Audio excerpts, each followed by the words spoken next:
Hello and welcome to Chain Reaction, a podcast series examining America's role in the world. I am your host, Aaron Stein, the Director of Research at the Foreign Policy Research Institute in Philadelphia. Every 2 weeks, we will talk to experts about a variety of topics and why they matter for U.S. foreign policy. On today's episode of Chain Reaction, I speak with Becca Wasser, a fellow in the defense program and co-lead of the gaming lab at the Center for New American Security, about a recent article she wrote in War on the Rocks titled Don't Sweat the Small Stuff, Getting Force Design Right in the Next National Defense Strategy, which talks about the next national defense strategy and the concept of integrated deterrence. Enjoy the show. Hello and welcome. Today we're talking with Becca Wasser, who is a fellow in the defense program and co-lead of the gaming lab at the Center for New American Security. Becca, this is, I think, your third time on the show, so welcome back. Yeah, happy to be here. You know, the reason why I wanted to have you on is, one, you haven't been on in a while, and I always enjoy talking to you about defense stuff. But two is that you and your, I guess she's your boss, but maybe colleague, Stacey Pettyjohn, have a recent piece out, by recent, a couple weeks ago in War on the Rocks, about getting force design right in the next national defense strategy. So I thought we would talk a little bit about the 2022 national defense strategy and what you think the Biden administration should consider as it starts putting that together. Yeah, absolutely. It's good to be back, and hopefully you'll have me on as a regular, since I'll be one of the old hands soon. And yeah, Stacey is technically my boss, but I would probably say we are bonded kittens who end up doing a lot of work together, including this piece, which was related to a report that we released, I think earlier in the summer, but my can't remember time anymore. I'm going to still blame the pandemic on that one. But the report, which we co-authored with Jenny Matuszek, was called Risky Business. And it was looking at defense budgets and potential future national defense strategies to try and read the tea leaves and see where the Biden administration was going.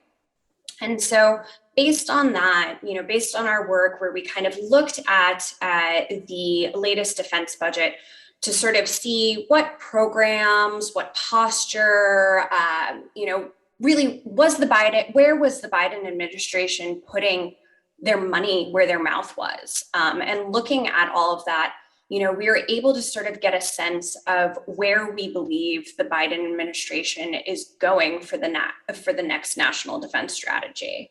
The only caveat to that is, in some respects, the recent budget was an inherited one because of a lot of issues with the Trump administration at the end, where they weren't necessarily sharing all of the information with the transition teams. There was a smaller time window for the Biden team to pull together their latest budget. So what we have is likely a sense of where the Biden administration is going, but with the caveats that there is a chance that that is not the direction they're going, because there was so much obstruction from the Trump administration towards the end of their term. But if we're reading the tea leaves in the budget and thinking about where it is that the Biden administration is going, it's kind of a grab bag where, it seems as though the, FY22 budget is sort of trying to prioritize preparing for, future high-end conflict. But at other times, it seems as though it's really trying to focus more on sort of what folks tend to think of as a near-term competition strategy. Also, adding to this is there's almost these expanded missions when you look at things like climate change and COVID-19 that they're trying to glom on top of everything. So, you have, again, this sort of budget that really tries to protect current force size. It invests in readiness. It invests in some capabilities, but it really doesn't go far enough. So it kind of seems to support a strategy that looks at trying to prepare for, future conflict with great powers like China and Russia, while also trying to compete with China and Russia. So you sort of have a force planning construct, if you will, that's inherent within that strategy, where there's an emphasis on the day-to-day competition, while also still trying to look towards the future to try and build readiness and capability to more effectively deter China and Russia, while also trying to make sure that there's enough capacity to punish opportunistic aggression and respond to various threats should that come from another state entity like Iran or North Korea, or a non-state actor, or frankly, even a pandemic. So looking at that, thinking a little bit about what it is the Biden administration has said, this emphasis on the new idea of integrated deterrence, it seems as though that's really the direction that they tend to be going in, trying to deal with multiple threats while competing today and also kind of hedging for what might happen tomorrow. Well, integrated deterrence is one of the new buzzwords. So we moved away from great power competition. Now is it strategic competition now? I have trouble keeping up with this, but one of the, the constants now is this idea of integrated deterrence. Can you explain what that means? I mean, I have an idea, but it's not as straightforward as one would hope. Only if you let me have a rant about strategic competition first. You're the guest. I guess I run the show, but you can do whatever you'd like. Okay. For the listeners, Aaron and I rant to each other all the time, just usually not on air. It's private. So strategic competition, it's not a new idea. It's not a new term. The 2018 NDS specifically stated that it was a new era of interstate strategic competition.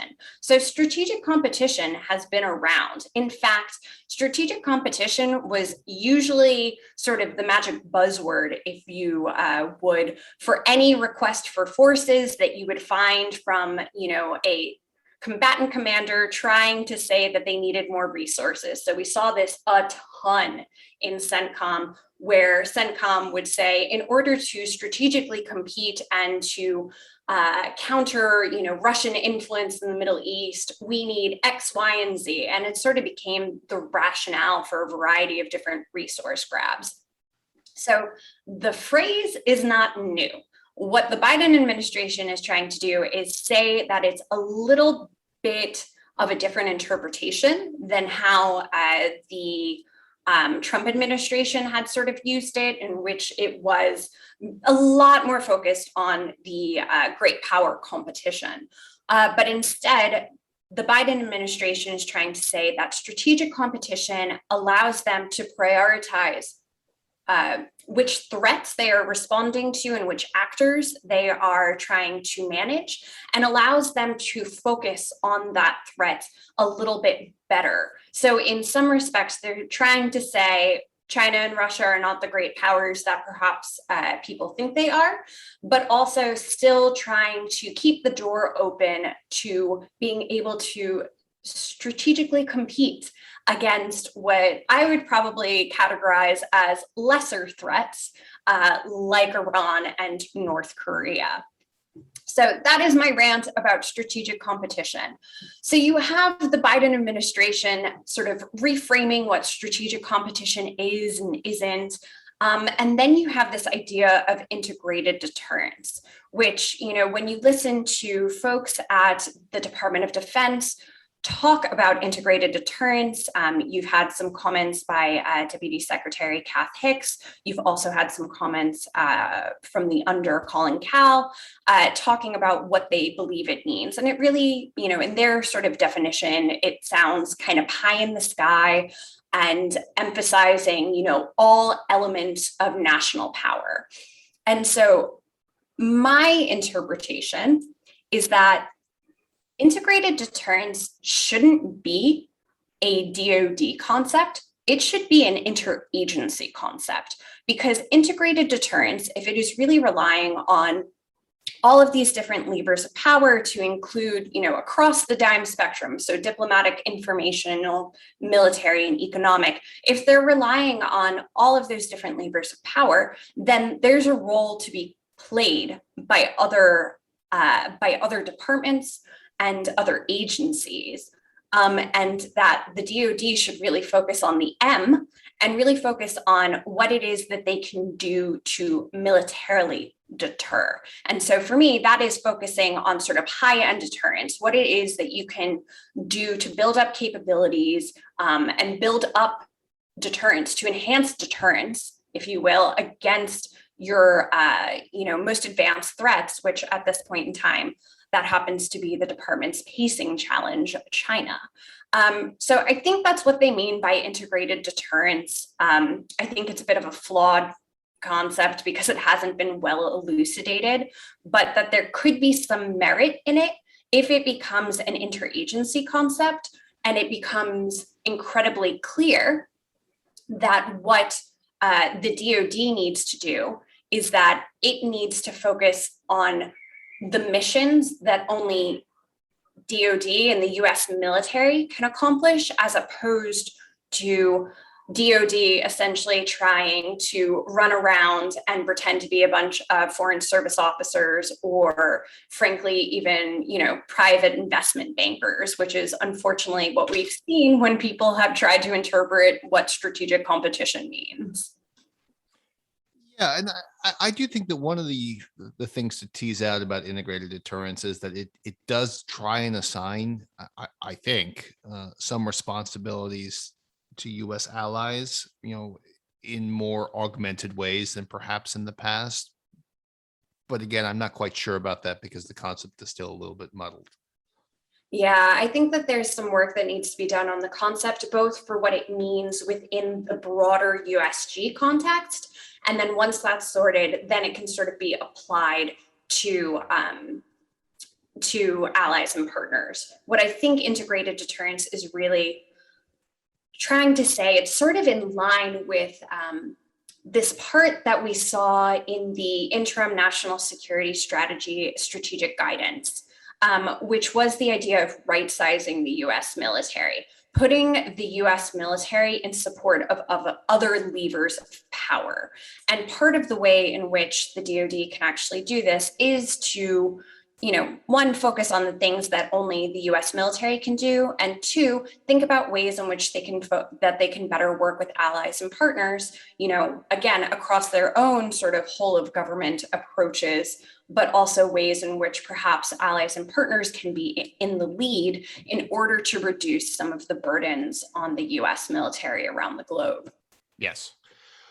Which brings me to the final thing that I wanted to discuss here, or at least one of the points I wanted to pivot, which is, rather than having a grab bag, I think is what you and Stacey argue, is that there should be sort of a fine point. The bag should have only one type of candy in it, to continue this tortured Halloween metaphor, so that when you look at the top line U.S. budget numbers for DoD, is that it really goes to the pacing threat rather than sort of all of these things. And I'm waving my hands, even though you can't see me, because thereby you're unfocused rather than being focused.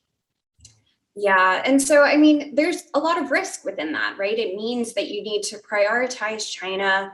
It means that you need to still sustain focus on Russia, but it means that you have to accept a lot of risk against other adversaries and threats, including adversaries that might take advantage in terms of opportunistic aggression. But it's important that the US doesn't take its eye off the prize, right? The narrow window for modernization, it's closing, and it's closing rapidly. So we need to make sure that we make the investments today that are going to enhance deterrence both today and tomorrow. And to a certain respect, that means focusing a little bit less on the day-to-day competition. It means that the United States cannot be everywhere and anywhere with military assets and shows of force. It means that the US perhaps shouldn't be in the lead when trying to deal with things like, Chinese incursion of Taiwanese airspace. It requires making choices, and sometimes those are hard choices, but they're really important ones to make. It also means that perhaps you need to do some things that are currently unpalatable to various parts of the DoD.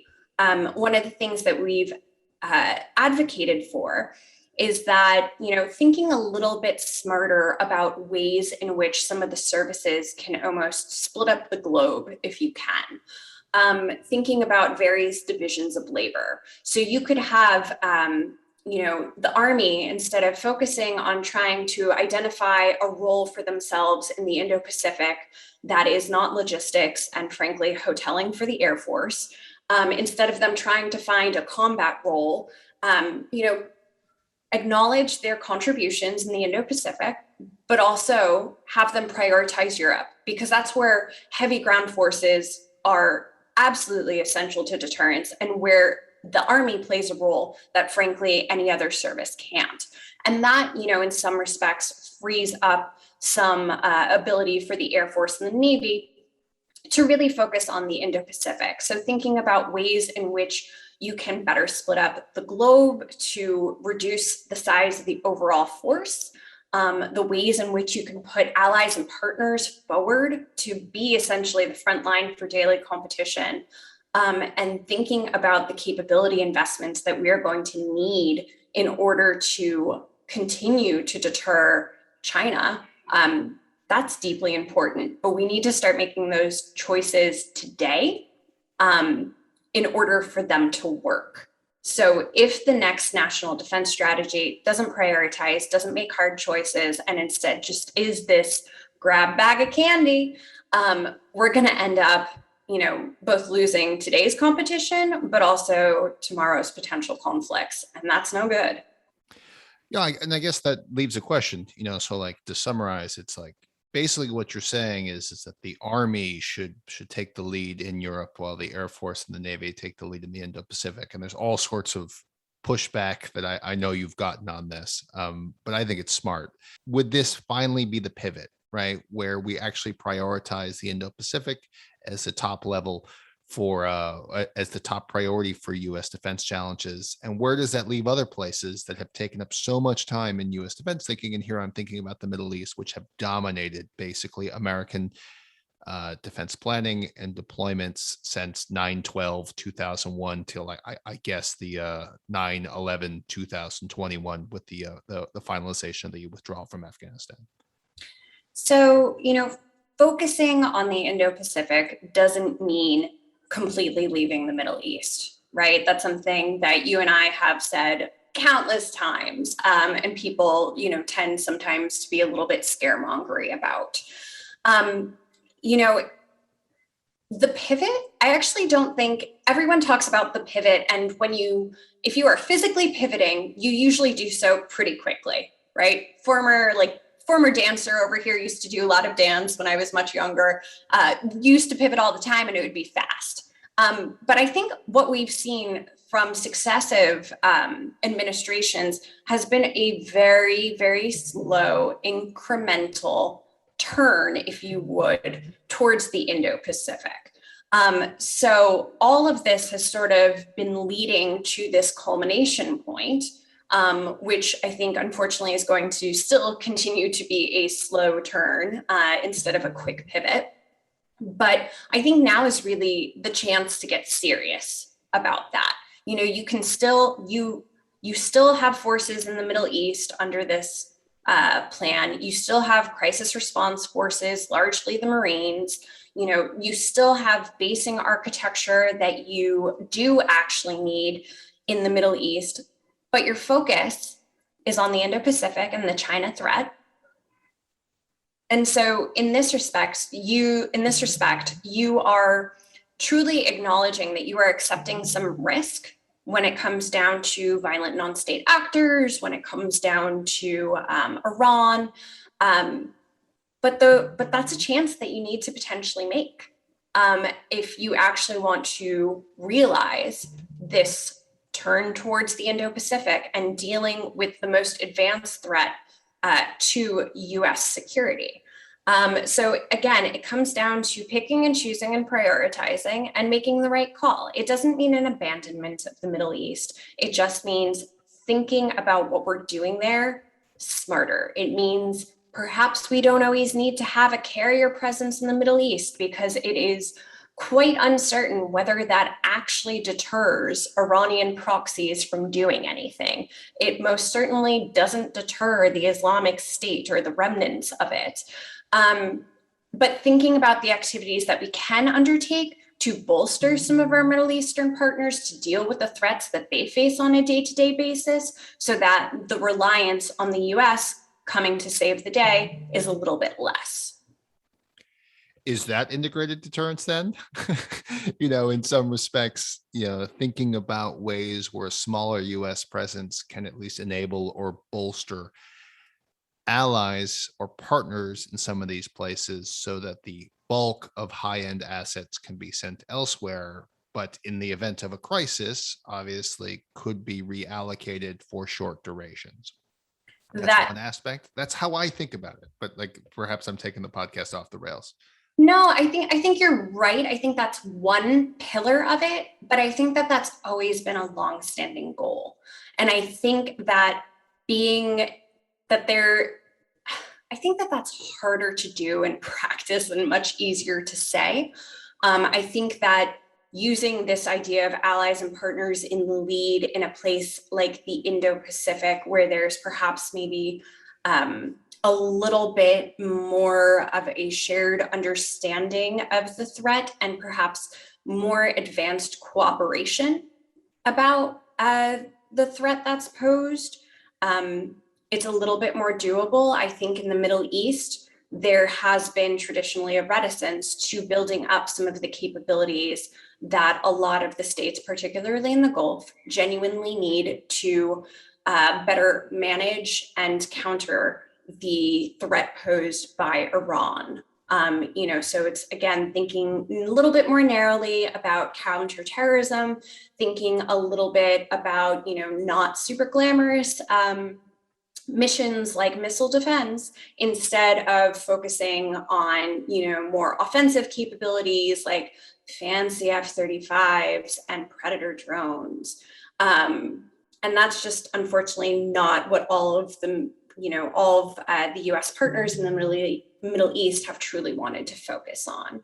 So, we'll see if it can actually come to fruition. But I think that's just one pillar of integrated deterrence. And again, it remains to be seen about how it is that this concept is going to take off if it truly is trying to harness all different levers of power.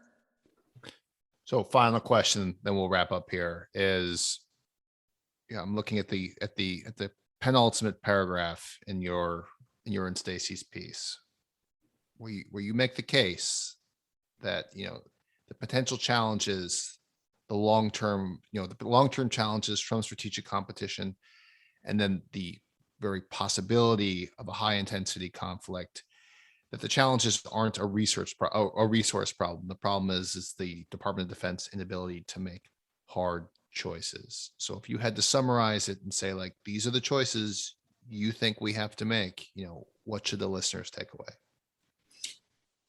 The hard choices are, you need to prioritize who the biggest threat is, both now and into the long term. And I think the department has been quite clear at this point that that's China. But whether that makes it into the strategic guidance as clearly as perhaps some previous statements have been is an open question. So it is choosing China, choosing to prioritize enhancing deterrence and for sort of high-end deterrence. And so that requires making capability investments that are a little bit dicey, because you don't know when things are going to be fielded. You don't know if newer technologies are going to sort of work as initially designed. But taking some of those risks and taking some other risks around the globe, those are the most important decisions that need to be taken in order to ensure that, frankly, the US homeland is secure today, tomorrow, longer term into the future, and for the US to ensure that we still make it through that narrow window of modernization and that it doesn't close on our face, in order to make sure that, if needed, the United States can prevail in potential future conflict against China and support its allies and partners by being able to actually deter China and, if needed, defeat them. With that, Becca, thanks for joining the show. I appreciate it, and we'll have to have you on again soon, so you can, I think, be the number one guest on Chain Reaction in the show's short but distinguished history. So thank you very much. Excellent. Thank you. Thanks for joining us on this episode of Chain Reaction.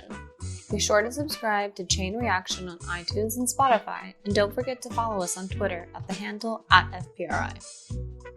Chain Reaction is a podcast of the Foreign Policy Research Institute, a nonpartisan think tank in Philadelphia. For more information about this and other initiatives, be sure to visit www.fpri.org.